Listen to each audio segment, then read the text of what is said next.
to another video. So this one I was asked to do an account overview. So we're gonna go into my current pets, artifacts, heroes, that kind of stuff. So for those who don't know me, I am Atlas, currently on with Vex on server 646. So if you're on the channel, you've probably seen the recruitment video. If not, go check that out. So I'm currently laying down the groundwork here with Vex, so that's what we're currently doing. And the other Vex, 649, will be coming to us at 646 at the end of the season. As you can see, they're just fighting Kota right now. So it's just a quick overview of that.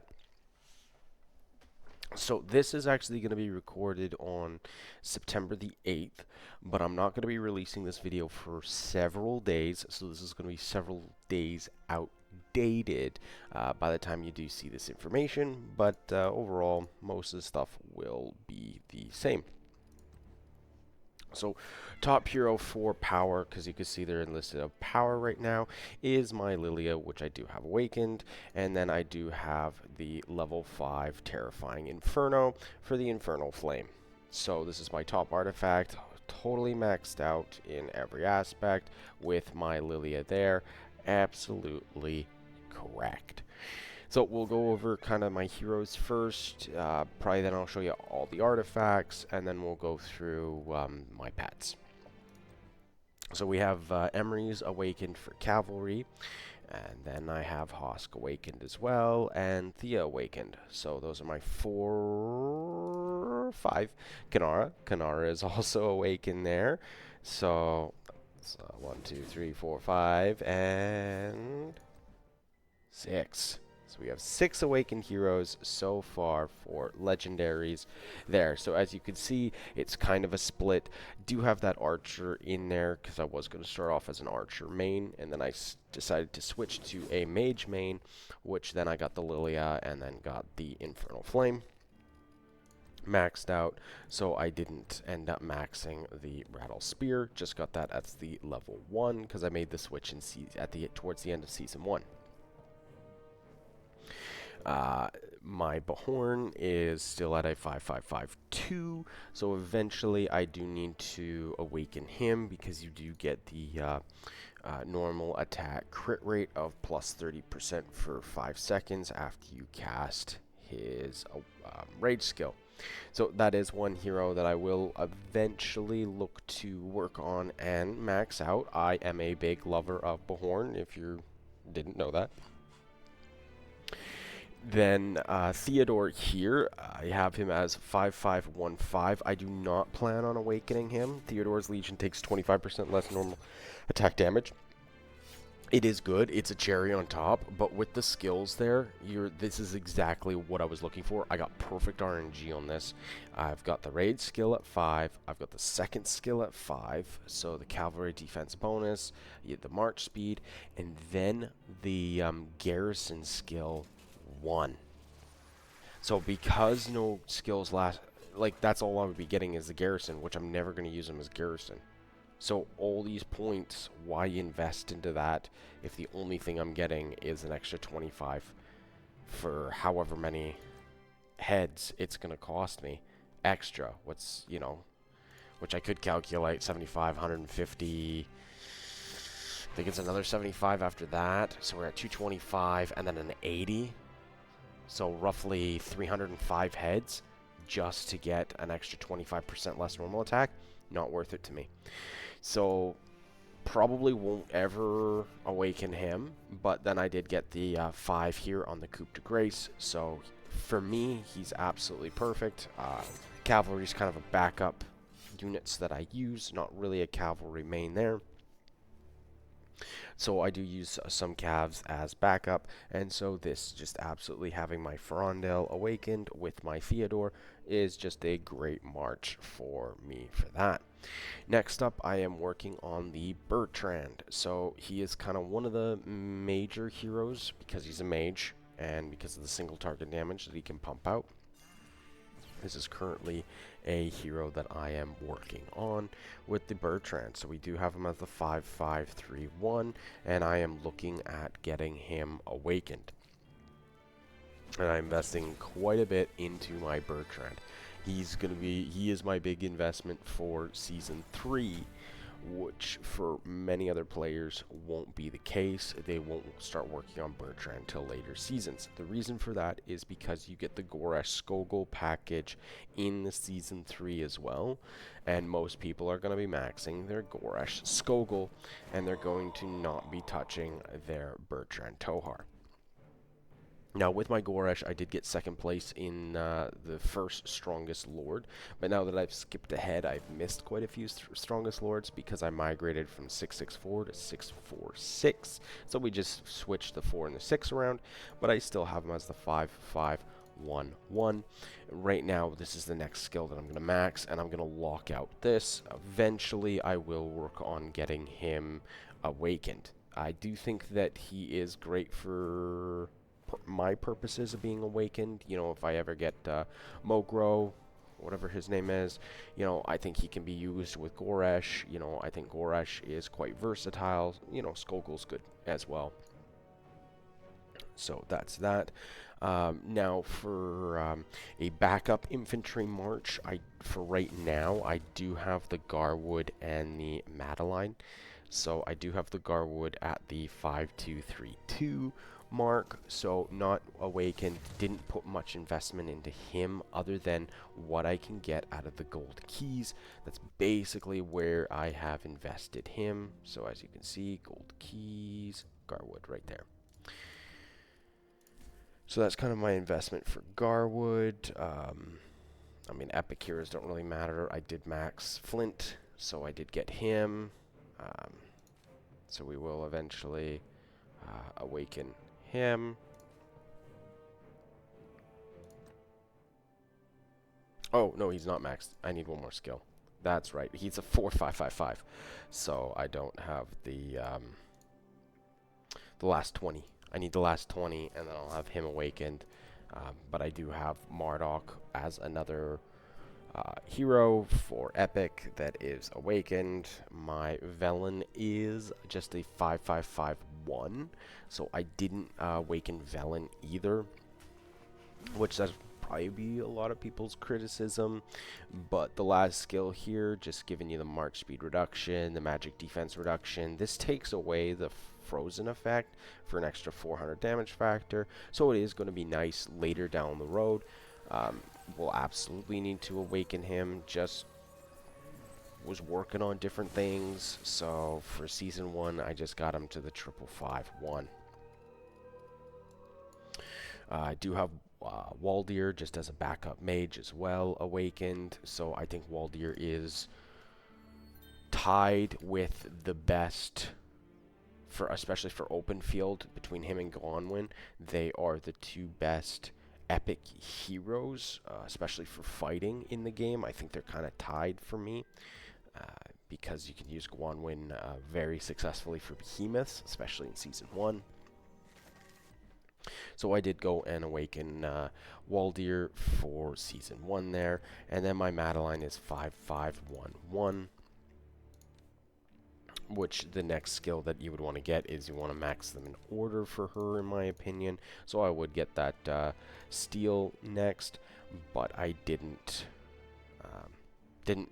invest much into Madeline there, and I just use her as because of the change with Madeline making her overall, I just use her as the deputy for my Garwood when I need to bring out my Garwood a second tank march there. I do also have Atheist maxed out, so as you can see, 5555. So Atheist I do have Awaken there, and I do use him quite a bit for kills. I guess I should have gone over some of the PvP kills that I have with some of these heroes. So I do have PvP kills at 22 there. So 22 million kills with him. I mean, if we're going back, we can see my Lilia. I've got 46 million kills with Lilia. Emery, 38. Hosk is 48. Yeah. Thea, 44. Is that? Oh, 46. Okay, so that's almost as much as my Lilia. Bahorn. Right, we got 40 million kills with our Bahorn. Kanara. Kanara's only sitting down at 38 million. Let's see here. 16 million for my Theodore. For Rondale, should be about 16 million as well. Goresh, haven't really used him. Garwood, we're sitting at 23 million kills with our Garwood. Velen. So Velen, we only have 26 million with him. But like I've used a little bit of Waldir, just 1 million. So not too much with Waldir. He's just a backup mage in case the others run out of stamina. Yeah, Nico I didn't really invest in since I'm not going mages. I stopped investing into him, so he's just a 5-3-2-1. Yeah, Alistar is 5-3-2-4, so my Bakshi's really lagging behind at the 5-1-1-1, 5-1-1-1. So don't really use Bakshi in the open field at all. So I don't think I've used him. Okay, don't even have a million kills. So there's that. Don't use archers, so we've just got the 2 points there from the dialogue. Moo. So Moo got reset this season. You can choose to keep her epic, or you can promote her to legendary. So I promoted her to legendary. So she was an epic that I did have awakened. So changing her to legendary resets. So I just have the 5-1-1 currently. She'll eventually be a hero that I'll need to invest in later on. But for right now, I've got 27 million kills with her as an epic. I don't have any kills with her as legendary. So eventually I'll work on her and getting her awakened. I think she's a really good hero. It's just she's lower down on the priority list just for Season 3 because there's so much going on for Season 3. Skogul is 5-1-1-1. I mean, honestly, like, it's crazy. Like, if you're an Archer main or Cav main, then Season 2 is really good. But for most players, I feel Season 2 is kind of just, like, nothing for their heroes. Because, like, Syndron, 1, haven't even done his dialogue. But Season 3, you get Moo, you get Bertrand Tohar, you get Goris Skogul. So there's just so many heroes to work on at this point in time. So 5-1-1-1, so kind of lagging behind there. Didn't do her for the wheel because Skogul is a wheel. Did the Bertrand for the wheel. That was in that an old video.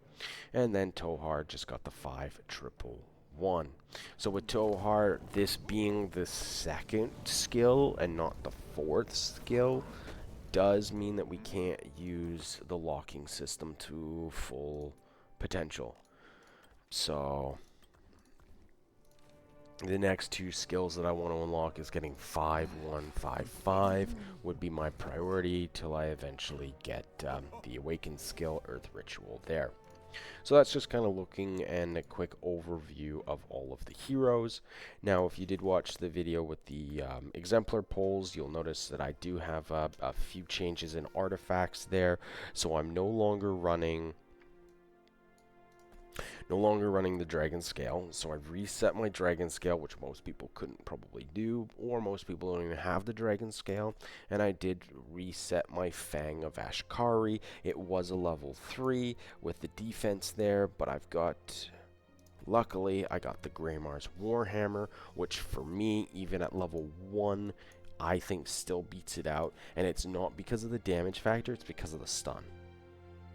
So the stun stops counterattack damage. So if I run this hammer into Goresh Skogul and we have 20 other people that's hitting the Goresh Skogul, they're not going to be doing any counterattack damage for the 4 seconds that they're stunned.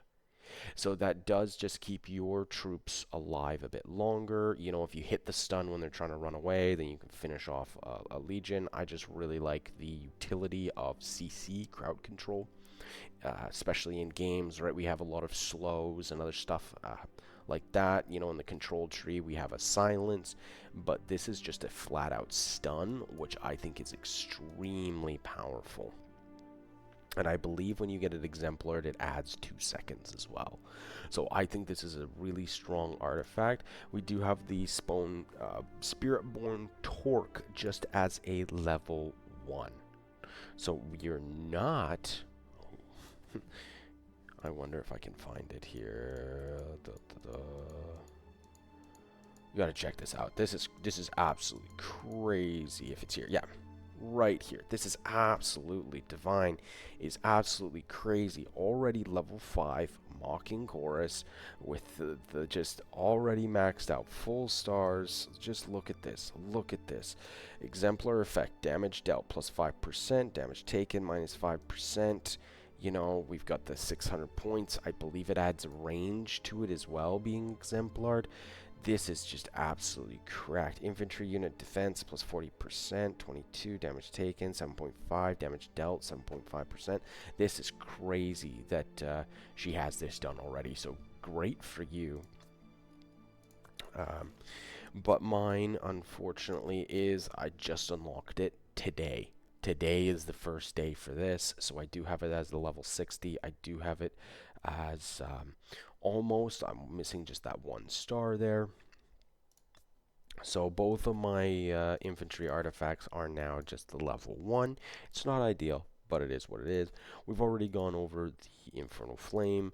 Then I do have the Visage of Sanctus, which is for my flying units. So this is for my Thea specifically, and I do only have it as a level 2.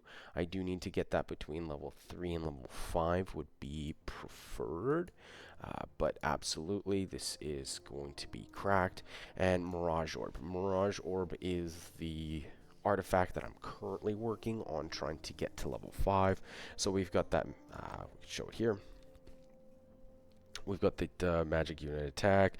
Damage dealt will come once I have this fully started up. But damage taken minus 4.5%. Legion attack is plus 22%. So quite strong here. Skill damage factor 4,000. You know, damage factor other legions 15. So deals damage to target legion, knocking 2 of them back.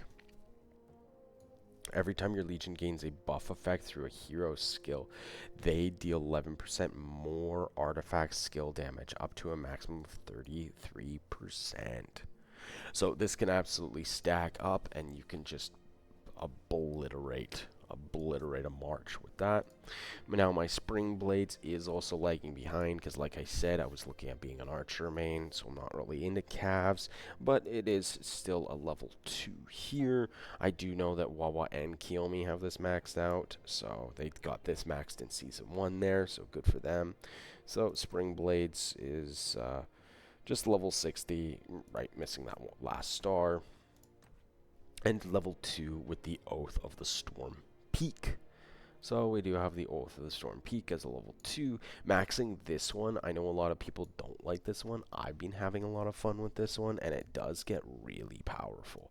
Because it goes up to damage dealt being 100%. And then 10% damage dealt bonus. So I think that that's really strong. But it can be very, very difficult to control, and I can see why people do not like this artifact. Next up, we got the Phoenix Eye, which is just the level 1 there, so nothing to write home about. My artifacts are quite lagging, right? The only artifact that I do have fully maxed out is the Infernal Flame, but it's doing work for me. After that, we got a little bit in the Shadow Blades, and got the Horn maxed out just because I'm getting that overall gathering speed plus 40%, and I'm using that whenever there's a mana well. So when I'm collecting my mana well, I'm getting that extra, trying to fill them up faster, all about that gathering speed there. So other than that, not really much to write home about, you know, just most of the artifacts are just level 1. All of that. I do have the Taunt and the Crown of the Berserker. So Crown of the Berserker I'll probably be replacing with Springbird's Feather, and then just grants your legions and 10 surrounding friendly legions haste for 10 seconds. So I think that's really good. We've got the march speed, the HP, so that will be replacing Crown of the Berserker there. Yeah. Next, we're going to go over pets. Now, my pets are not good at all, and you're gonna check this out. And a lot of people are confused about pets and all that kind of stuff, how to build pets, you know. And I've said it before, but this is on Discord. This is on the Call of Dragons Discord. Just as somewhere to start. This isn't the be-all end-all of these are the best skills on every pet all the time. I have noticed there's a few changes here or there that you could pull, but overall, this is an absolute excellent place to start. Now, what you're going to do is you're going to look at what is the majority of your skills. So this skill here is luck. This is my main skill is luck. This skill is luck. This skill is luck. And then I've got a strength skill, and agility skill, and an agility skill. So my agility sucks on this pet, being a 151 with B agility, but the strength and the luck are decent, right? So the luck could be a bit higher to be maxed out. Strength could be higher as well, but it's hitting 3 skills with my luck stat, and I'm hitting 2 skills with my strength stat. So my strength and my luck are doing really well. It's just the chain strike and the angry roar that kind of suck with the agility there. So it's not great, it's not perfect, but it does do the job, and it's been doing the job for Season 1, Season 2, being top damage for 95% of all behemoths that I've run into. I've been using the Shadow Manticore as being how I've been getting, you know, top DPS with just rolls like this, you know, just a 310 luck and a 235 for strength, right? So your intelligence, spirit, endurance don't matter on this pet. All you're looking for is your strength, agility, luck, with trying to get 6 to 8 slots on your pet there.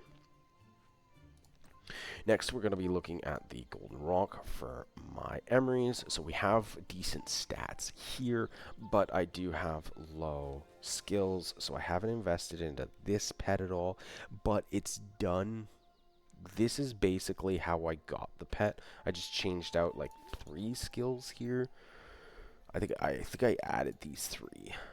So really, I've got the so we could look here. We've got the agility. We've got luck, you know, we've got strength, we've got agility, and we've got agility. So my agility at 243, you would like that to be plus 300, but 243 is fine with 267 strength, and then nearly maxed out luck, being almost at 300. So it's just done work for me for now. Like I said, I captured this, put barely any investment into this, and so I've left it, right? So next up, we do have a couple Fade Drakes. This one here is just the 266 intelligence with a 7 slot. It's not good. It's pretty bad, actually. It does need to be re-rolled. But we do have just that 1-star Pain Bloom and, you know, a bit of Rage Cycle on it. So the skills here need to be switched out, and it does need to be re-rolled for more intelligence. It's just a stopgap. For low investment. This was the pet that I invested most of my elixir in. So, and you'll also notice that 2 skill slots are open there, but we do have nearly max intelligence. We have nearly max spirit, and my luck's really bad. So you can forget about the strength, agility, endurance. We're just looking at the intelligence, the spirit, and the luck. But what I'm doing for this build here is I'm using 3 skills for intelligence, 3 skills for spirit, and 1 skill for luck. So the 152 isn't the end of the world for this pet, being a 7 slaughter, because I'm only going to have 1 luck spell, and we do have that 2-star Pain Bloom, which is based off of my intelligence, right? We've got the intense Pain Bloom, we've got the intense follow-up, we have the regular follow-up, and we have the magic spirits. So I'm still working on this pet. I need 2 skills, so just gonna show you quickly here with the Amber Store. So the other skills that I need are from the Amber store. I am going to get the advanced Pain Bloom here. Pain Bloom hits more enemy legions with every 155 points of spirit. Right, so that's why I kept that spirit stat really, really high. And then our only luck based skill that I'll use is the advanced follow-up. So everything else is going to be spirit and intelligence is what I'm going to be switching this one to. So spirit and intelligence. So I'm going to switch that out and then put spirit and intelligence skills on here. So that 313 is going to be absolutely excellent when we get that amber. So that's what you're looking for, is you're looking for the intelligence, the spirit, and the luck. Next up, we are using the Berserker Fade Drake. Now, do keep in mind that the cowardice is being inflicted by our Ferondale, right? This is all about debuffs, so this pet is meant for your Theodore Ferondale. Now, my agility is really bad with the 181. So that's really bad with a B level 181. Absolutely sucks. We do have the 2-star here. This is agility. So I eventually do need to reroll this pet. But for right now, this was good stats for this pet because everything else is strength and luck. Right, so the intelligence and spirit rolls, that's fine being a B, but we do have the tooth and claw, which is strength. You know, we've got track and hunt, which is luck. We have the fierce attack, which is strength. You know, the intense fierce attack, which is luck. We've got another luck with the blood roar and another strength with the fatal bite. So that's why I'm running this right now. As I think the track and hunt may have been the 2-star that came on this pet with it. Might have been why I used this pet as my base.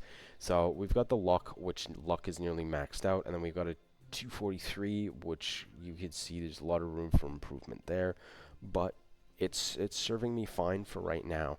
For the amount of investment that I put into this pet, I'm completely happy with it. I found this. I haven't touched a thing on this pet. So I found this pet like it.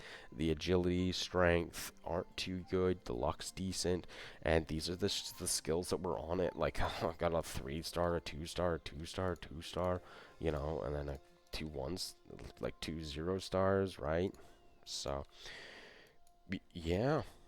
Yeah, I've just kept this pet, and it's just being used for my, my last cavalry march, right? You know, I could put the Shadow Manticore on my last cavalry march, but yeah, I've just been. So if I'm not using the Shadow Manticore with my Hosk, I'll throw it onto my last one. But if I need a spare extra pet, like if I need an extra Berserk Fade Drake because I've run out of stamina, then I'm just subbing this one in. Since I found it like this, whatever, it's just a sub in for when I run out of stamina on this. Found this pet kind of like this, so it was just like a backup, the exact same. I found it like this. I might have put the Counter-Strike in there, but other than that, this is completely 100% found, right? Because I would never put Guardian Oath on a pet. So yeah, the endurance, the strength, the agility, all of that sucks. It's not good, but it was a 7 slaughter. Alright, whatever. I just haven't, you know, haven't got rid of it yet. And then this was the Venom Lizard that I'm using. It's no Krathix Venom Lizard. It's not good. It's just, this is the best stats. I put over 1,000 elixir into this pet. This is the best I could get. So 7 slaughter. The agility is quite low. The strength is quite low, even at the 235, and the luck is only 150. It's not good, right? But the base, this is based off of the agility. So this is kind of like a B tier pet. You know, we got the strength there, we got the agility. So it is just kind of, it's just the luck that's quite bad. And then the endurance, we need more endurance as well because we are running the Counter-Strike and the intense Counter-Strike. But it is what it is, and it served me for Season 1. So, because I couldn't roll better than this. Yeah. I wish I could have rolled better than this. This is not good. But, yeah, it's doing fine. So we just have a base for a sand lizard. This was a base for another shadow manticore, just because it had the 1 star on there. So if I was gonna run another one, this was what I was gonna use for my base. I got another base, and I've just kept this one because of the poison gland at the 1 star. So that's another opportunity for another base. This is another base just with the 1 star there, which I might just get rid of to try and get this to 3 star. And then we have the Bruin Bear here, or my Grumpy Bear. So this is the one that I got day 1 on Season 3 when I was still in SKN. So we do have that, you know, the next pet that I'm going to work on is this pet. We did get it the 8 slot, so I love that it's the 8 slot. Yes, the stats aren't very good at just being low S and then A tier. Stats aren't the best, but it is 8 slot, so I am loving it. Yeah, I think it's an absolute A tier pet.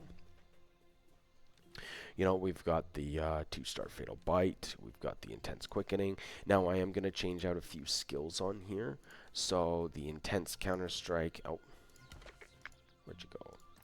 The Intense Counter-Strike and the Angry Roar, I will be eventually switching out once I get enough Amber for them. But I got the Tooth and Claw, you know, we got the 2-star Counter-Strike, we got the Blood Roar. So what I'll be eventually switching out there as well is... Here, the Advanced Quickening there. So we will be getting that, and then I will get the Advanced Counter-Strike. So we will change out those 2 skills there. But yeah, this is what I'm looking for. We've got decent endurance, we got decent strength. So this was the best that I could roll. What did I roll? Like 2,000 pots? I don't know. There's a video of me doing it. So this was one of the better rolls, and we got the 8 slot. So I'm liking it. Yeah, it is what it is, right? I'm not going to be the rally lead ever, so I don't need perfect pets, right? Because I'm not going to be the rally lead, I don't need my Bruin Bear to be perfect. I don't need my Moon Bear to be perfect, right? They just have to serve me for the open field, and I think this is going to do well for the open field. Now, this is also going to be a pet that I'm going to be working on quite a bit. As you can see, I got a few skills in here that I got to switch out. I got to switch out the Guardian there. I'm going to be getting luck. So unlike the other pet, this one's going to be intelligence and luck. We want 3 skills for luck, 3 skills for intelligence, and 1 skill for spirit. So we do have the intelligence there, and we are going to need the amber for him. And the amber for him is going to be... We're going to be doing the Advanced Shadow Hunter as well as the Advanced Follow-Up. So we've got the Luck and we've got the Spirit. So the only Spirit skill that I want on him is the Advanced Shadow Hunter because of the low Spirit roll. But I do like this. I do like the rolls. We have 342 for intelligence, so nearly max intelligence, nearly max luck there with the 298. That's absolutely amazing. I love it. I've got the luck, the guidance light there for the crit, so I've already got a luck. We've already got Magic Fortune for another luck, so our 3rd luck is going to be the Advanced Follow-Up, and then our 1 Spirit skill is going to be there, and then we'll throw on another Intelligence skill. So yeah, this is what I'm currently working on, and he is at 250 EXP out of 400. So that's what I'm currently working on, is getting a 2-star. I'm going to get 2-star there, and then I'll get a 2-star here. Then we'll work on whatever next pet after that. So really,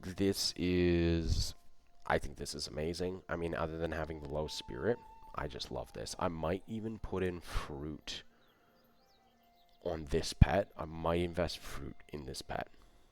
So it is one that I am debating investing fruit in this pet, because my Bertrand, like we were looking at earlier, you know, he's that 5/5.